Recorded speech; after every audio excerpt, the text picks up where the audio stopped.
Cuando Sócrates es condenado a beber cicuta, reflexiona sobre la muerte y concluye que solo hay dos posibilidades. O bien hay un más allá, en cuyo caso los mitos son ciertos, los dioses existen, efectivamente existe el Hades, y en ese caso la vida después de la muerte sería como la que describe Homero en la Odisea, cuando Ulises desciende al inframundo en busca del oráculo Tiresias y encuentra a los difuntos vagando por el inframundo como sombras. Debe hacer un sacrificio de un animal para que esas sombras beban de la sangre del animal sacrificado y temporalmente recuperen sus recuerdos cuando estaban vivos. En ese caso, Sócrates determina que si los mitos son reales, los dioses efectivamente existen, el más allá no debe suscitar preocupación ni temor alguno, porque Sócrates, al haber sido considerado por el oráculo de Delfos el hombre más sabio de Grecia, al haberse dedicado a vivir de acuerdo a la filosofía, no cometió ninguna ofensa ni ningún ultraje contra los dioses. Asimismo, considera que los dioses no pueden ser idénticos a los dioses que describe Homero, Hesiodo, los dramaturgos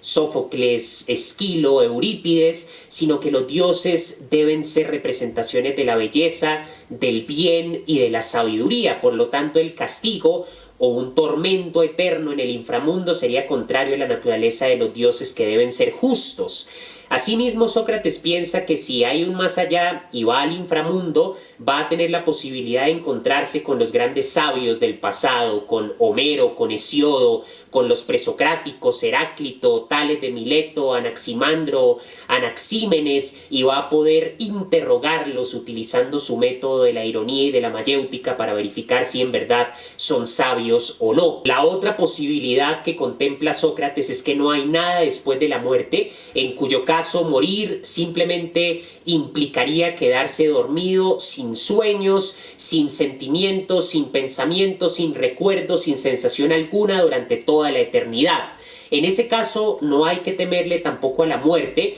porque si no hay nada después de la muerte, si los dioses no existen y no hay un inframundo, no hay un Hades, no hay un alma, sino que el alma perece con el cuerpo, entonces morir implica dejar de existir, se aniquila, se anula toda nuestra subjetividad, todo lo que somos, y por lo tanto no vamos a experimentar ni dolor ni sufrimiento. Hoy en día, con el conocimiento en neurociencia, podemos decir que la conciencia, todo lo que nos hace seres humanos, la capacidad para el lenguaje, los sentimientos, los recuerdos, los sueños mismos, todo nuestro conocimiento y todas nuestras experiencias tienen su base material, física y química en el cerebro. Sin cerebro no hay conciencia. Cuando el cerebro sufre algún tipo de lesión, las personas que experimentan accidentes donde sufren un trauma cerebral pierden la capacidad de recordar a sus seres queridos, de hablar, de percibir la realidad. Los sentidos se afecta la memoria,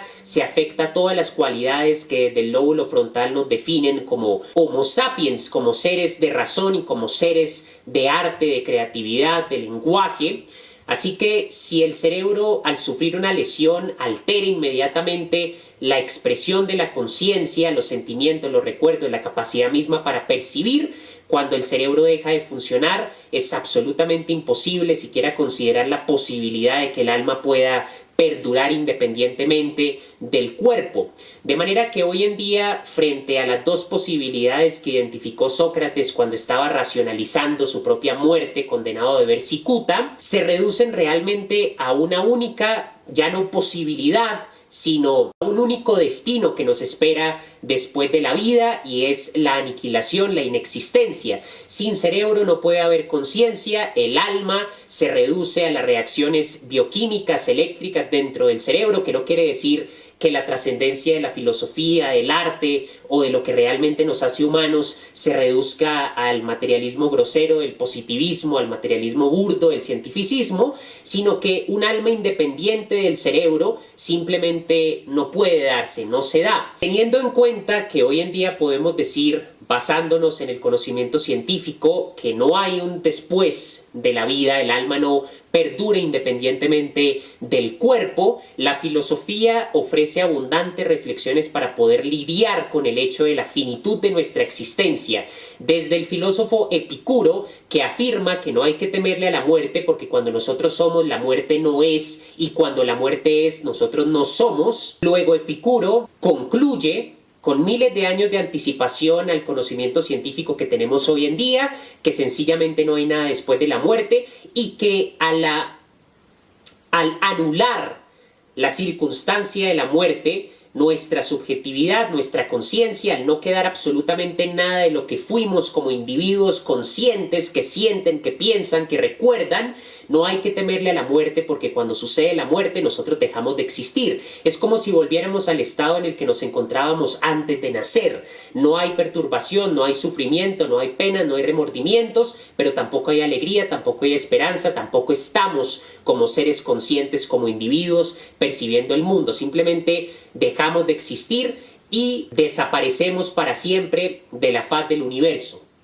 Boecio, un filósofo que escribió El consuelo de la filosofía, que fue condenado a muerte con mucho estoicismo e inspirado en el coraje frente a la muerte de Sócrates, escribe una obra magnífica donde también aporta reflexiones a propósito de cómo lidiar con el hecho de la muerte. En cuanto al panorama de la filosofía contemporánea, nos encontramos con el existencialismo de Albert Camus, de Sartre, y con la ontología de Heidegger, específicamente con la noción de la autenticidad a la hora de vivir y de morir que presenta en su obra magna Ser y Tiempo. En cuanto al existencialismo francés, Albert Camus en El mito de Sísifo reflexiona sobre el suicidio, reflexiona sobre el sentido de la vida, la libertad, presentando la noción del absurdo de la existencia. El absurdo de la existencia es ese conflicto entre el deseo de sentido en el hombre y el silencio con el cual el universo responde a los gritos de la humanidad que anhela un sentido, una justificación, un propósito, siendo que el universo, al no existir Dios,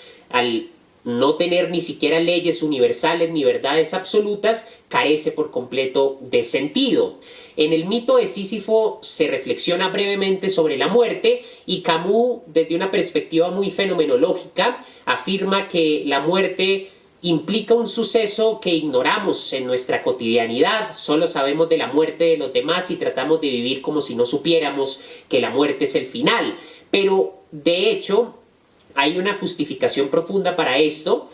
y es que fenomenológicamente hablando, como no hay una experiencia subjetiva de la muerte, solo hay una experiencia de la muerte del otro, no podemos entonces conscientemente reflexionar sobre el después de la vida, sobre lo que implica la muerte, porque ni siquiera podemos imaginarnos ese estado de inexistencia donde no habrá tiempo, donde no habrá espacio, donde no habrá formas, colores, donde no habrá sentimientos, donde no habrá recuerdos, donde no habrá conciencia. Frente al hecho ineludible de la muerte, de que tarde o temprano todos nosotros vamos a pudrirnos bajo tierra, vamos a ser reducidos a cadáveres, invadidos por los gusanos y por el olvido, vamos a estar debajo de una tumba cuyo epitafio eventualmente va a ser olvidado y toda nuestra existencia va a ser borrada, va a ser aniquilada de golpe de la faz del universo para siempre. Podría caerse en cierto pesimismo que considerara de forma nihilista que la vida no vale la pena de ser vivida. Sin embargo, cuando nos detenemos a pensar en la fábula de una vida después de la muerte, de una vida